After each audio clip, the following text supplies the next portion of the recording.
talked about him. Hey, welcome. Town Square Social is the location.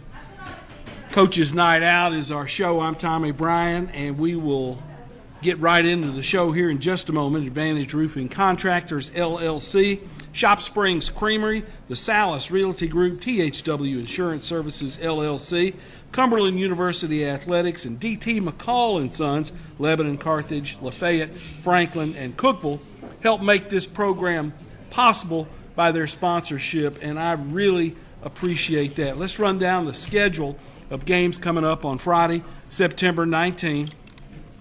Lebanon at Station Camp, Gallatin at Green Hill, Cookeville at Wilson Central, Clarksville Academy at Friendship Christian, 7:30, that's their homecoming at Friendship Christian, Jefferson County at Mount Juliet, Watertown at White House Heritage, Mount Juliet Christian will be at Nashville Christian, Cumberland University will travel to the University of Pikeville for a Saturday game, a 5 o'clock kickoff. And last week's results, Cumberland defeated Ave Maria 55-7, Lebanon over Mount Juliet 21-3, Watertown defeated Giles County 26-20, Wilson Central slugged it out with James Lawson 12-3, victory for the Wildcats.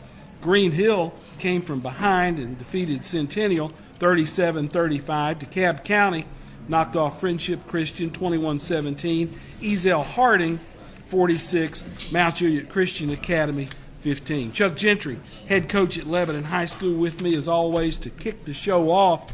And before we get into Lebanon and what's been going on with the Blue Devils, Chuck, you've got some alumni who have really stepped up this week, and you notice the Buffalo Bills cap here. Let's start about talking about number 93, Zion Logue, and his progression with the Buffalo Bills. Well, he got called up, I guess, Thursday or Friday of last week. A few injuries. They thought the Jets were going to try to run it at him, and they chose him over another to help stop the run, and ended up they got up fast, and the Jets didn't run it as much. Excuse me. But he got a lot of playing time, got his first sack, got his pass deflection, and really a lot of the Buffalo media and Bills Mafia on X were talking about Zion Logue as a player, and so hopefully that will get him some more snaps, some more attention, and possibly attention from others in the league if he's on the practice squad. But they play, I think, tomorrow night with the Dolphins, and so again, big difference between a game check and a practice squad check in the NFL, and very proud of him and what he put on the field. Just being on the practice squad is awesome, but to get on the field and have some stats on a Sunday is awesome, and we're proud of him for that. Class of 2019, he's only 24 years old.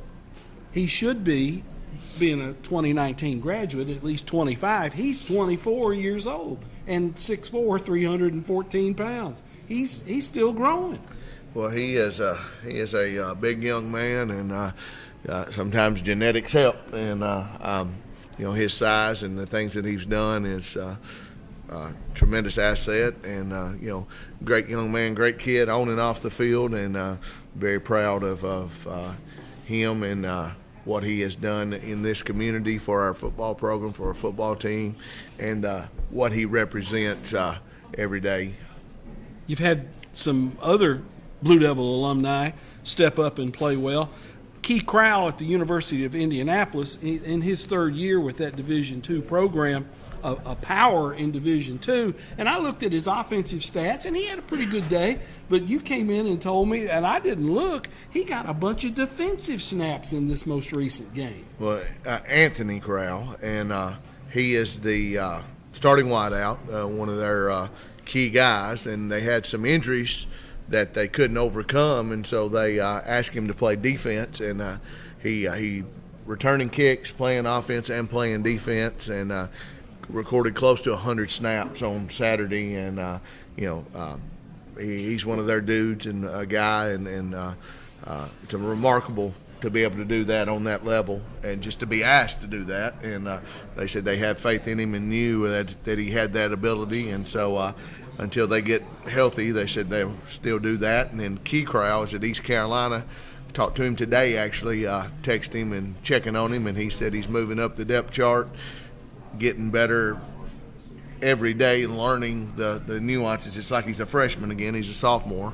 But after he transferred, starting over, first real, he's playing in big-time football and earning about 7 snaps a game, he said, some special team work and working, but having a blast. And then also Eli Freeman starting left guard at Lindenwood. They got their first win, I believe, this weekend. Not to mention we have a couple at Cumberland, Jalen Abston and Isaiah Douglas, and we've already talked about Aiden Donald, and we've got people all over the place. Brandon Martin's at Georgetown, so we've got kids everywhere and doing things, and we're proud of all of them. Just for anytime you're on a college football team, it's awesome. But to be on the field and making waves is good for our program and good for those young men to be able to get their education paid for. And earlier this week on Monday night, your ninth graders had a really good win against Green Hill, 30-13. That victory there at Tribble Field, Watkins Stadium. Talk about that. Yeah, one a bit. We played JV first, and Barn Burner we were down 14-7 through a little trick play and got down to the 9-yard line with 14 seconds left. Called timeout, run one play, I believe. I'm sorry, been yelling too much at practice, and didn't get it. But after that, 14-7 loss for the JV, which is a 45-minute game where we let everybody play and get a little time under the lights. Then the freshmen played and ended up winning 30-13, and I feel like we got those young men going in the right direction. Kind of finally, it takes a while when you get 3 different teams and you put them together to figure out who's best, where, what, and how, and be fair and give everybody the reps that they need to show that they can or can't or how and what. And takes a while, but we feel like we've got them going in the right direction. A good young group that with a lot of pieces. And matter of fact, we're talking about possibly bringing 2 of them with us Friday night to play special teams. So we're looking forward to having that group with us in the future, and they just keep getting better and better and better. And they've got 2 games left at Wilson Central, at Mount Juliet. So we're looking forward to that. And you got a bunch of them on that ninth grade team, 50 something, 55. And so again, if you can keep 45 of them hitched throughout, what a great number that would be as that group continues to grow and improve along the way. Yeah, we however many we can keep, we'll keep. And like I say, they're all working, practicing. It's been a fun group to coach. Not a lot of discipline problems, some, but as young men are young men. But been a really enjoyable group to get to know and to watch them start developing. You mentioned throat's a little problem. I got some cough drops. You want one? I do. Okay. 21-3, the victory over Mount Juliet last week at home. You come away with a win. Mount Juliet doesn't score a touchdown, but there were still some teaching points. You felt like you left some points out there on the field. Well, anytime you get a win, a region win, it's good. Anytime you get a win over Mount Juliet, it's good. I think our young men got a little overzealous watching them on Saturday the week before. Then when the game got here, big moment. If you look at us on the offensive side of the ball, tackle to tackle, quarterback have not been in big situations. They're still learning and growing, and I felt like we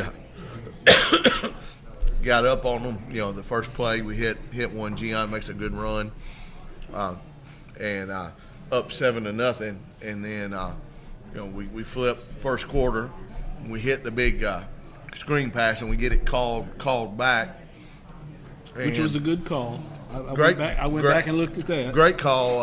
I didn't have a problem with the call.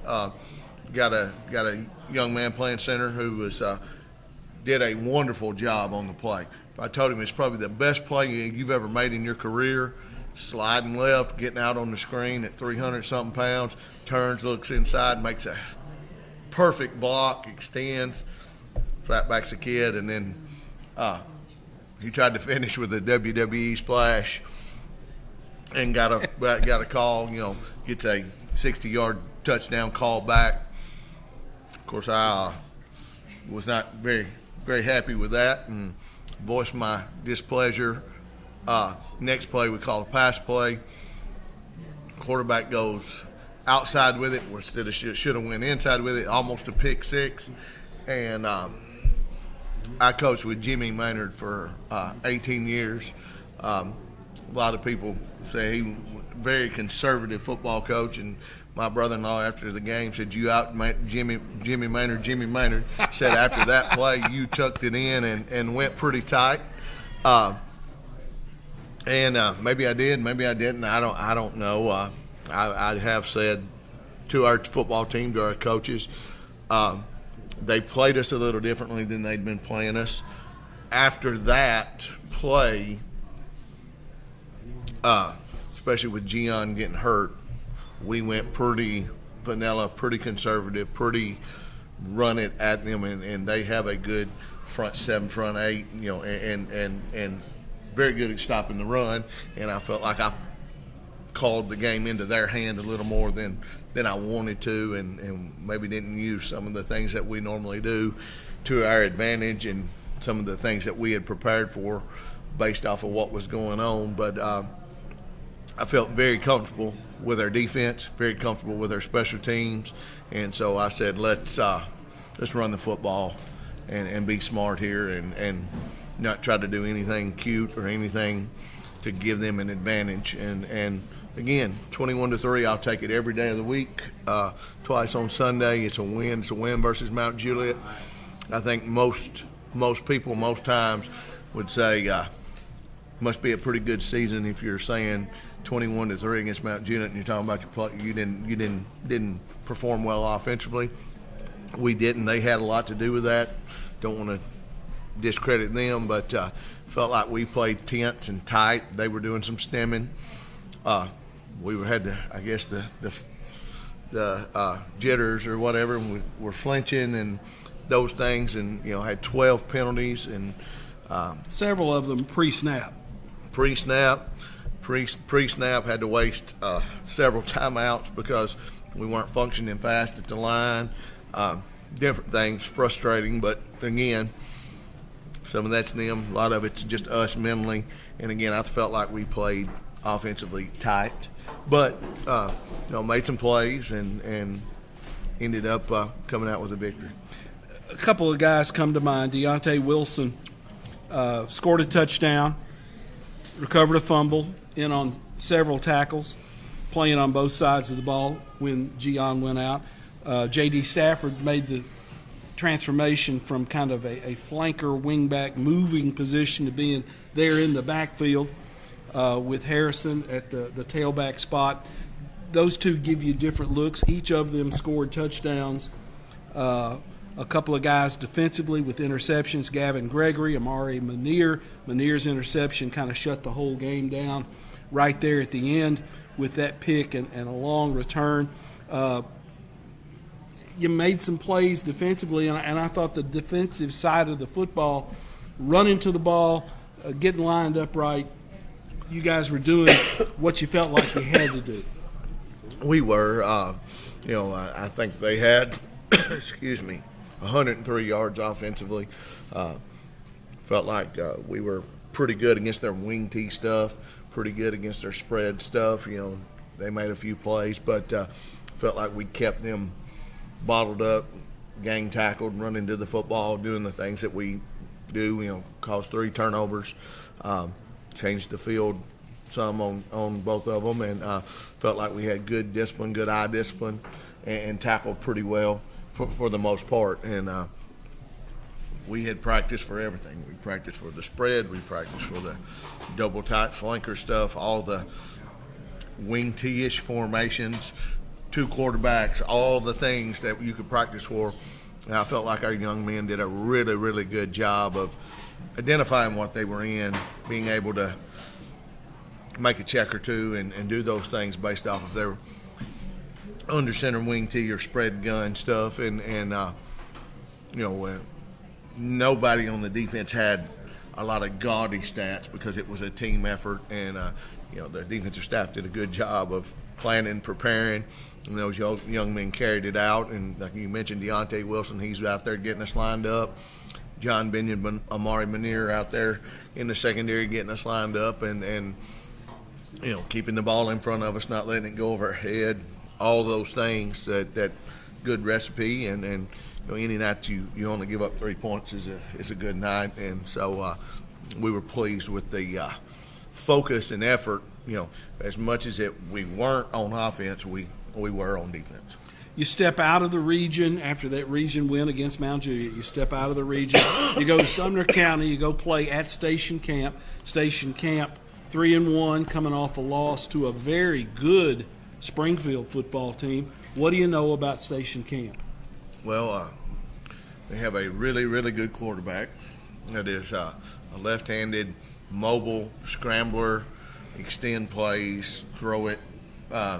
Will remind you very similar to Nolensville's quarterback. And they're a spread, up-tempo team. Talking to Coach Wilson from Springfield, he said it's the fastest team he's ever played. So fastest tempo. Tempo. So he said, they're going to get lined up and get it going, get it moving. So it's part of why I'm coughing the way I am, because I've been running one huddle and Coach Brady's been running the other, and we're getting them on and off and as fast as we can and coaching and doing. But, it's just one of those things that will cause us to be disciplined mentally. The physical part of it will be fine. We're in shape and can do and go. What I'm worried about is, when you get tired, you get mentally tired. And can I communicate and move and do with the tempo and the speed that we're not used to? And again, I don't think they'll be moving as fast as we're moving in practice, but they'll be more crisp with it because it's their stuff and them doing it. So that creates a challenge for us. Them giving up 55 last week's misleading because Springfield has a sophomore that is will be playing in the SEC in 3 years, and he scored 28 points by himself, being a grown man, and we don't have that guy per se, but so that score's a little misleading, and I think a lot of people would pick Springfield to be very much a contender in 4A. They were in 5A last year and petitioned and got down to 4. So really, really good football team, and we're in the 5A semifinals and got beat by Page last year. So very, very good football team. Got most of those guys back. And when you look at Station Camp, perhaps a good game for Lebanon to step out of the region. It's close. No reason that you couldn't take a good crowd over there when that game flips, and next year they're coming back over here. Good rivalry, and we have played Station Camp in the past. Well, they used to be in our region, and when Liberty Creek opened, they went smaller and out, and now they've got their rezoned and got their numbers back up. And I think 4 or 5 years ago they lost a complete freshman class to rezoning just about, and it took them some time. They went through some growing pains and some lumps, but they have got that thing. Coach Bain has got it built back up, and good looking football team. And like you say, it's relatively close and not a bad trip. You can go down and go through and eat at several different places there, and easy trip to make. So we hope that we take a big crowd and vice versa when it comes back around. But nice place to watch a football game. It's out and easy and good environment. And last time we went, they had a huge crowd. So I'm hoping we'll take some. And they completely redid their field, completely redid their track. So looks good around there. That's interesting that they have done a lot of those things, because Sumner County's kind of been in an upheaval about their stadiums, and Station Camp, one of the newer facilities in the county, but they got some work done on their field. Completely resodded it, new track. We were talking today about logistics and what you can do, what you can't do, and I said, Coach, you don't have to tell me, just send me the rules and we'll do it. We redid our track 2 years ago, and I understand and go, but like I say, I enjoy going to Sumner County, playing. It's close, it's different, it's good football, and you're going to get a good night of Friday night football. And again, I told our kids, they're 3-1. They think they're pretty good, and rightfully so. And they had a good year last year, and a lot of those kids are back, and it's the type of game you want to play in. Just go see who are we. We don't know. We're ever growing, and like last week, we've said for 3 weeks, well, Gian, it runs through Gian. Well, now he's possibly on the shelf, and how do we look? I understand last week it was a little makeshift, but we've had a week to prepare. How do we look? And with him being a game time decision, and here we are. We're practicing without him, preparing without him. So we'll see how that goes. Shop Springs Creamery, the official chocolate milk of Lebanon Blue Devil football. Go get you a pint or a half pint of some of that good ice cream. This week's LHS team meal sponsors include Rigsby Wellness and Aesthetics, Superior Construction and Design, Carlton Beal, Chick-fil-A, and Wilson Bank and Trust. Kids eating good this week. Kids eating good, and they brought the cookies and cream Shop Springs Creamery milk. If you hadn't tried it, I suggest it. It is very good, and they've got several different flavors of ice cream. It's good. I've tried a few. Chuck, thanks for the visit. Good Thank you, luck Tom. when you play at Station Camp on Friday. Appreciate you. Chuck Gentry, head coach of the Lebanon Blue Devils, with us. Stay tuned. Tim Mathis from Cumberland University next up on Coach's Night Out.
Second segment tonight. Coaches Night Out live from Town Square Social, Wilson County's only rooftop bar, 145 Public Square. The rooftop opens at 5 o'clock, and don't forget, on Saturdays and Sundays they serve brunch here at Town Square Social. Advantage Roofing Contractors, LLC, Shop Springs Creamery, the Salas Realty Group, THW Insurance Services, LLC, Cumberland University Athletics, and D.T. McCall and Sons, Carthage, Lafayette, Franklin, Lebanon, Cookeville. Free delivery within 150 miles of Carthage. Great place, and they've been a sponsor of this program since we got it off the air some 5 seasons ago. Doesn't seem possible. We've been doing this for 5 years. Cumberland played last week at home, a night game, 55-7 over Ave Maria. Tim Mathis, head coach at Cumberland. It was close there for a little while. Ave Maria scored, and boom, the Phoenix kicked into gear, and that baby got over with. Yeah, it's kind of a wake-up call. It was kind of a little disappointing how they just drove down the field and kind of ran the ball up on us, and that kind of woke up the defense, and I guess they need to get slapped in the face or something, and then we just started clicking. Well, you did click, and it looked like in all phases of the offense, running the football, you had good success. You had some big throws along the way, and you've talked about wanting to be a balanced offensive football team. That was a pretty good example of that balance. Yeah, we had an opportunity to hit 4 or 5 shots. We hit 2 of them, one for a score and one for a long, and we just missed the throws on 3 of them. That guys were just wide open, and you got to have those too, just to help get the defense to back off. But the other passing game was sharp when we needed to throw the ball, and that's that's how we want to do it. It's when we want to throw the ball, not when we need to. When we wanted to throw the ball, they did a good job. Jalen and Zach did a great job of hitting the receivers wide open, because I know one of them was just a drop pass. It hit the guy right in the wrong spot, hit him in the hands, and he dropped it. But they did a really good job of throwing the ball.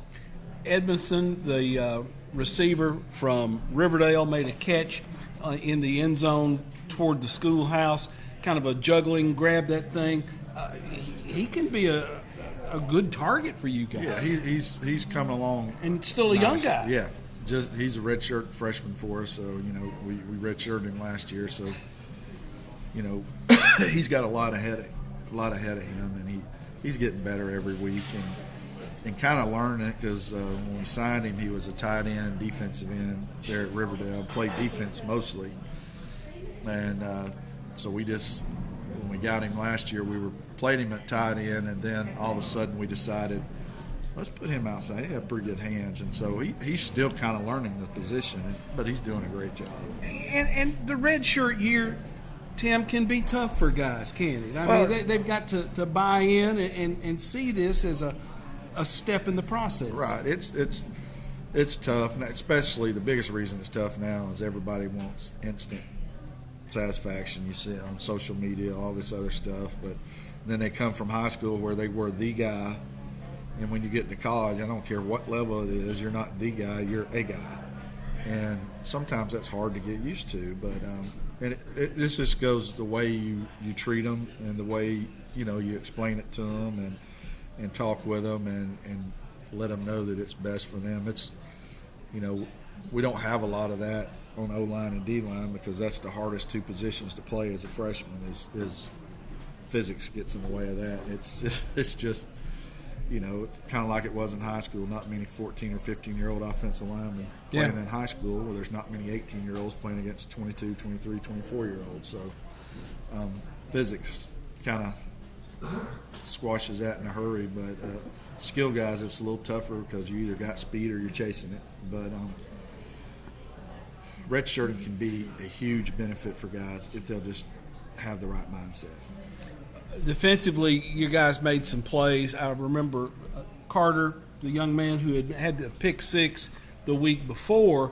He's always around the football. Came up with a fumble recovery in that game. Right. It's just where he needs to. You kind of said it right. Where he needs to be all the time. He's just making plays and doing what they need to do. Cannon Johnson had another great game. He's just plays with his hair on fire and just running around like a crazed lunatic all the time. It seems like he's just around the ball all the time. But they did a great job of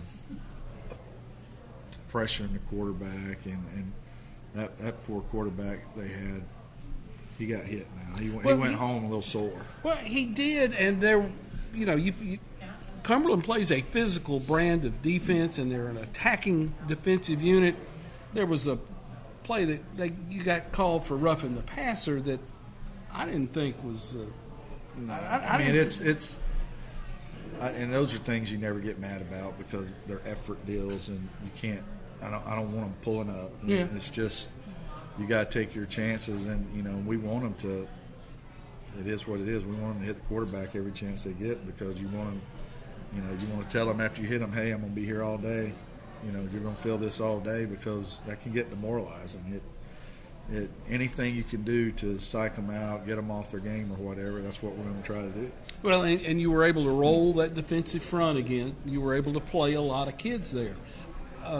Talk about how that is such a strong influence on what you're doing defensively. Well, it's to me, it's a demoralizing thing, and we've been fortunate since I've been here at Cumberland to have a lot of really good defensive linemen where we've been able to rotate. I mean, about every year that I've been here, we've been able to do that, and that's tough when you bring, when the quote backup, we're really not backups, it's just another group coming in, but they're the same as the people that had just come off the field. That's tough to, at some point you're thinking, okay, I'm going to get a little break here. This guy's not going to be as good as the next guy, but when you got 8 or 9 guys that you can roll in, that makes it tough on the offensive line. Well, and on the other side of the football, I thought your offensive line coach, did a pretty good job of trying to get some fresh bodies in there as the game went along to play several kids. Yeah, we played about 8 or 9 guys, and I told a couple of the guys, Keelan Slocum and a couple others, you're going to play this week because we're going to need them later in the year, and I don't want their first action to be against Georgetown or Lindsay. I want them to go ahead and get their feet wet and get used to the speed of the game because as seasons go on, you always have bumps, bruises.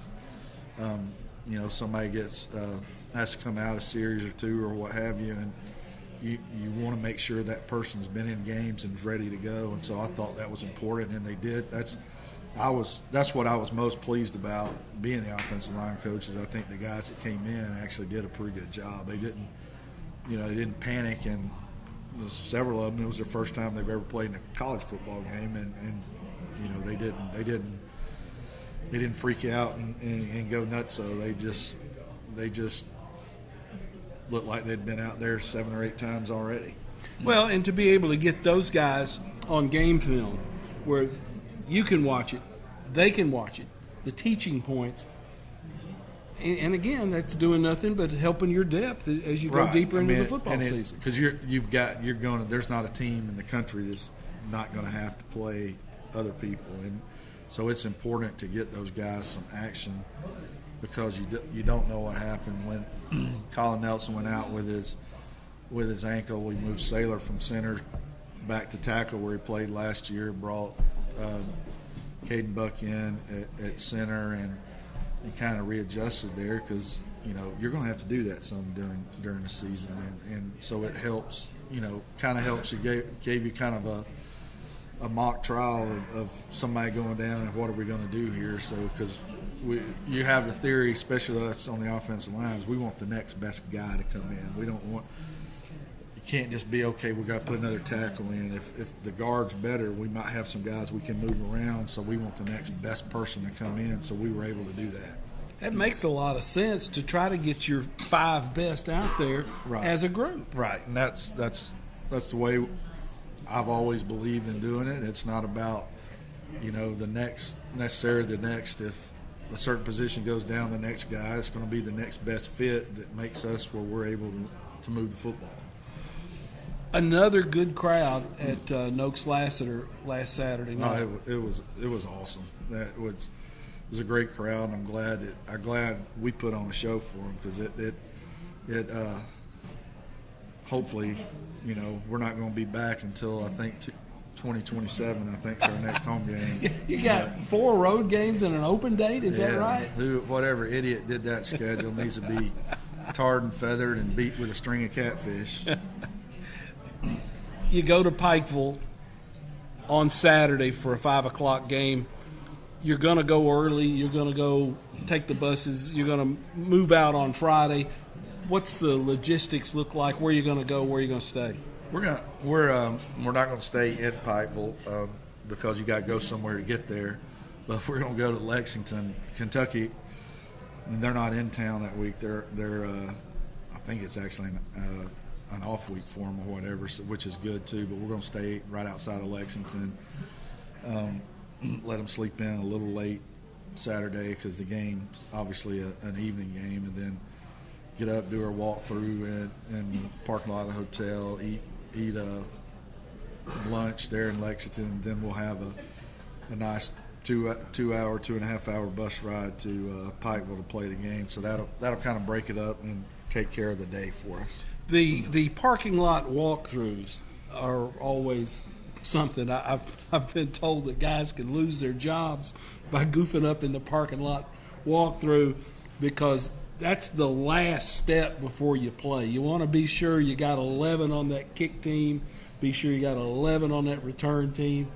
Well, it's you know, mysterious. When I was an offensive coordinator, I never did it because I didn't want that to happen. I didn't want the screw ups right before a game started. That's just me.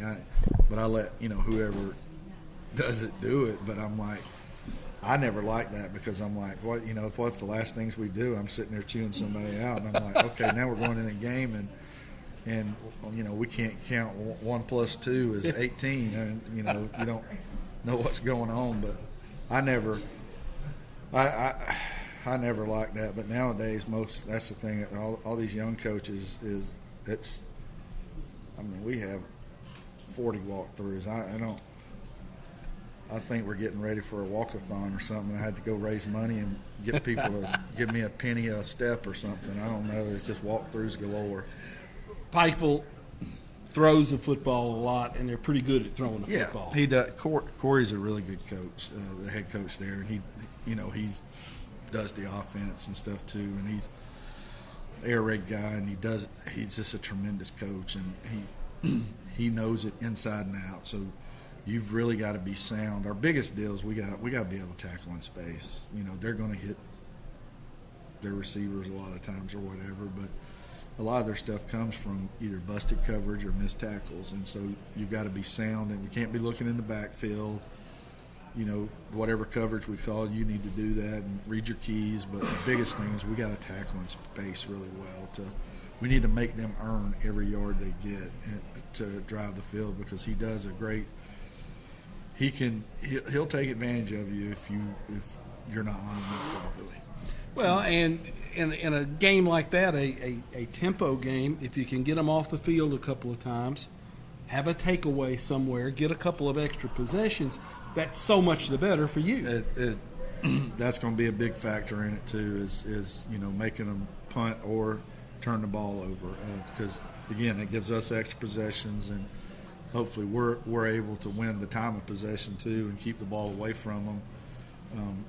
That's what you always want to do on a team that just, you know, wants to throw it around, because they get antsy thinking they have to score within 2 or 3, because they're thinking they're not getting enough plays in or whatever, so they'll start pushing and then could turn the ball over. So we got to do a good job of that when we get the ball, is to keep it for a while, but we've got to score on our possessions. We can't go 3 and out. And maybe not settle for field goals. You need to get 7 every chance you get. Right. And we've done, you know, I was looking, I don't even know why I can't remember why I was looking, but I was looking at something the other day, and we're 9 for 9 in the red zone, and we're 8 for 9 scoring touchdowns in the red zone, that's pretty good. because when we get down there, you obviously want to get points. So 9 for 9 is great, but 8 at 9 of those being touchdowns is even better.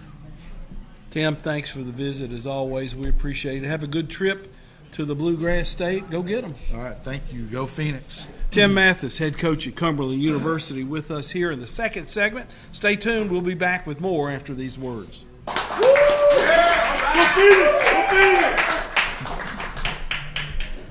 Yeah. Thanks, Pat.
This week, we're hosting a free trading and investing workshop right here in Atlanta.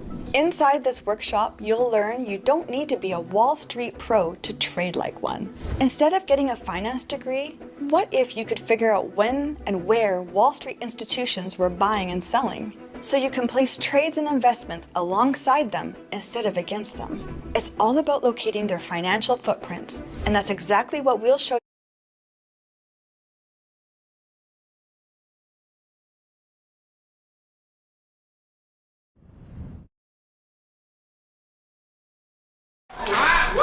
Hey, thanks for staying with us. Let me run through our list of sponsors one more time. Advantage Roofing Contractors, LLC, Donnie Self and Rob Painter. Shop Springs Creamery, the Turners, Jeffrey and Elizabeth. The Salas Realty Group, 120 Public Square, Lebanon. THW Insurance Services, LLC, 321 West Main Street. Cumberland University Athletics. DT McCall and Sons, Lebanon, Carthage, Lafayette, Franklin, and Cookeville. Let me run through the high school schedule coming up on Friday.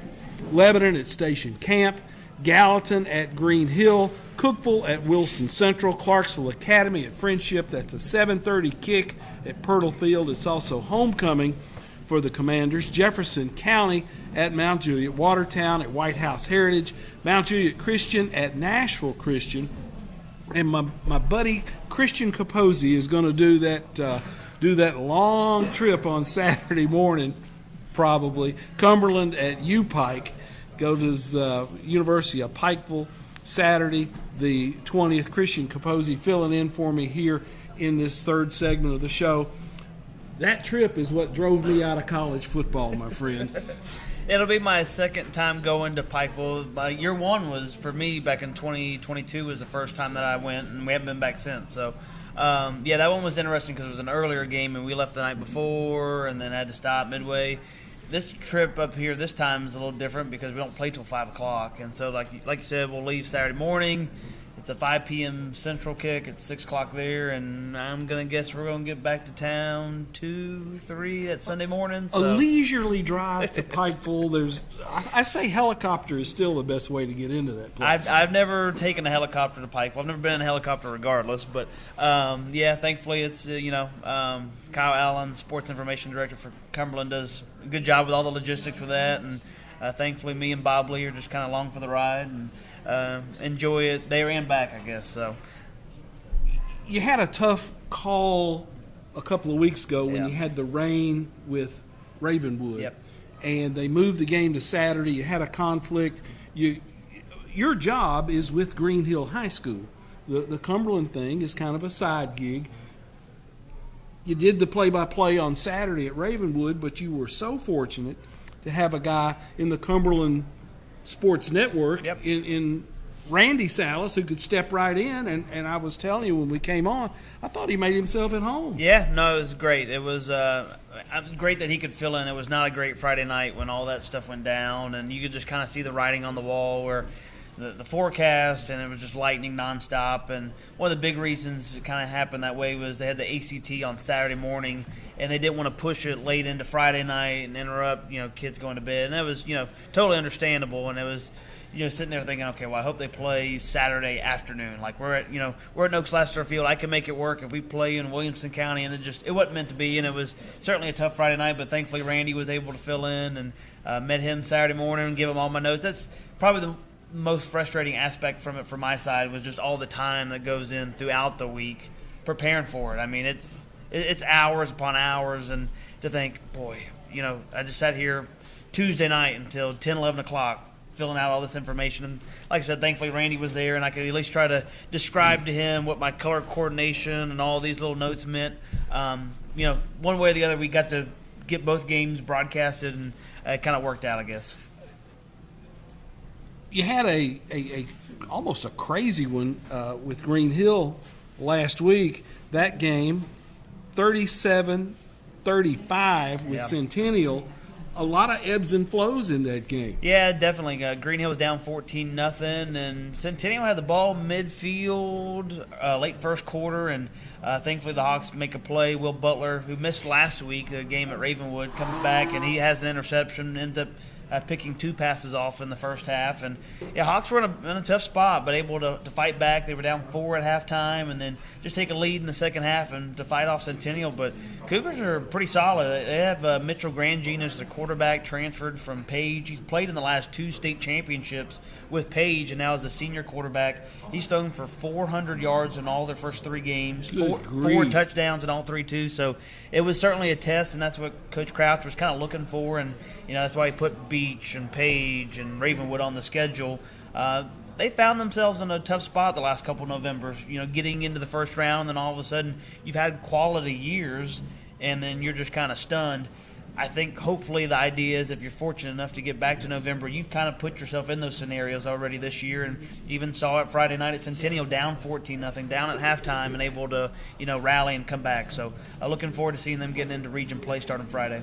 Well, when you've got Gallatin coming in, more of that same thing with the quarterback. The Strope kid is the all-time leading career passer at Gallatin, but bear in mind that Gallatin has always been a run-first football team until he got there.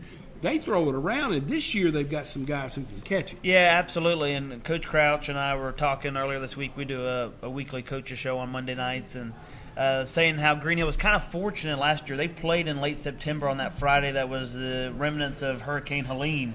And so the passing game for Gallatin was almost non-existent that night because it rained sideways.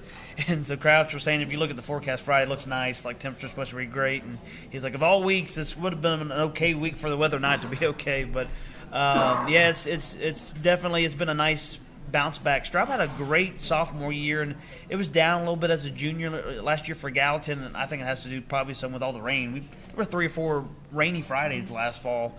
But to see Gallatin, they're 3-0 right now, and they're putting up points in a big way.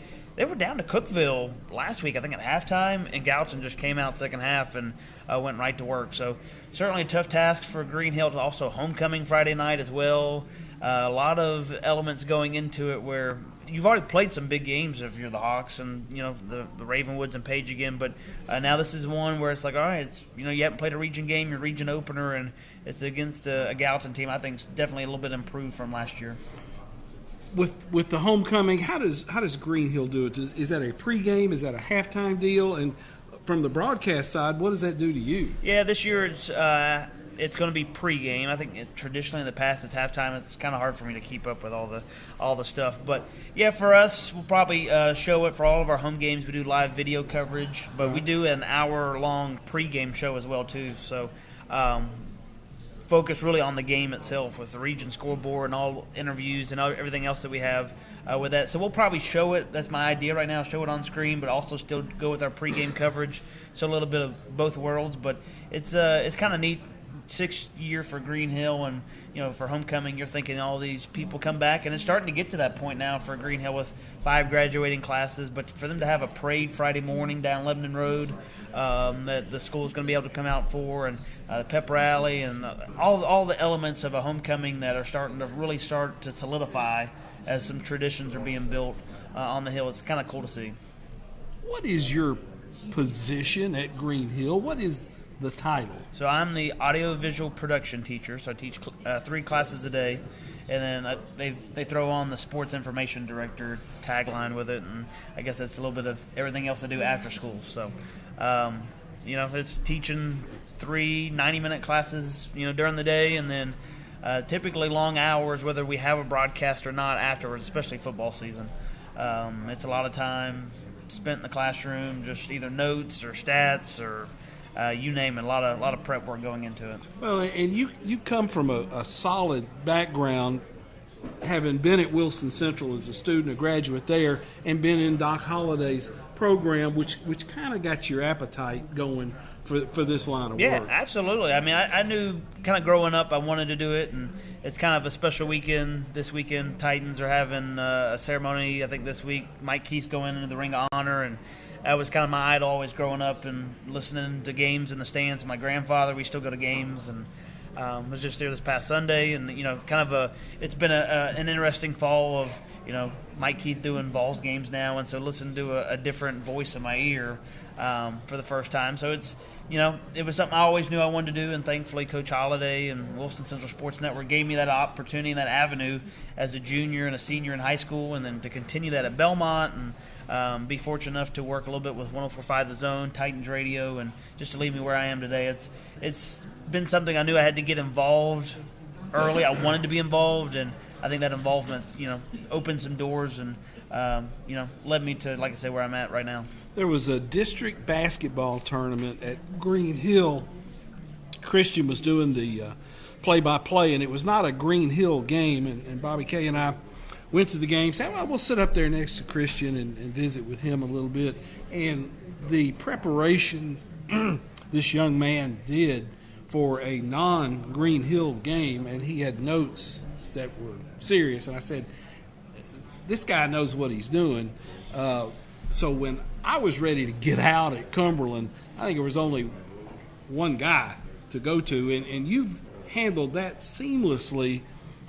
There is a lot of prep work during the week, and you kind of have to, okay, I'm working on my high school stuff now, and I have to stop and now work on my Cumberland prep. Talk about that a little bit. So, I mean, my prep work, if I'm being all honest with you, began in June. So in June, I did an entire, for Green Hill's a 10-game schedule, for Cumberland 11-game schedule. For each team, I did a recap for their opponents for all of last year.